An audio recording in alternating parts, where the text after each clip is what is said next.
Our first patient is Victor, a 6-year-old boy. He has been referred to the genetics clinic because of a medical history of atrial septal defect, poor growth, feeding difficulties, mild microcephaly, facial features, and thin corpus callosum. He also has delayed psychomotor development. He has recently undergone psychomotor testing, which identified a mild intellectual disability.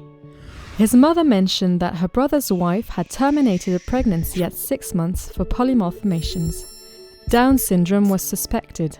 Victor's mother is seeking a diagnosis in order to better evaluate the future. She is no longer in contact with Victor's father. She has a new partner with whom she is planning a new pregnancy. Anna is our second patient. She's a 13-year-old teenage girl. She has been complaining about abdominal pain for 4 years. She has started having digestive bleeding. She and her mother consulted a general practitioner several times. Blood tests and an abdominal ultrasound were performed but did not provide any explanations. As the symptoms persisted, Anna went to see a gastroenterologist who prescribed a colonoscopy.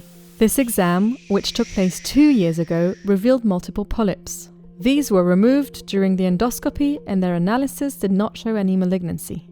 Those polyps were hamartomatous polyps.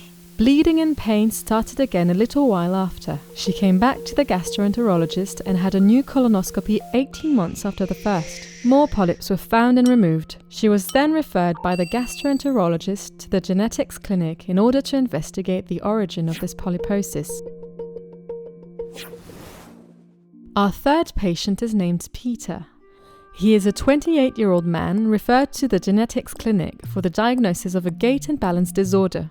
During the appointment, he described the onset of his symptoms starting in his early 20s with a slow and progressive worsening over the years. He does not understand his symptoms because neither of his parents had the same manifestations.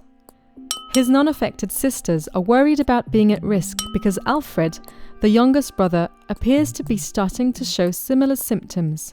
Peter is planning to have a child and does not want to transmit the disorder to his child, especially if the symptoms could worsen in the future.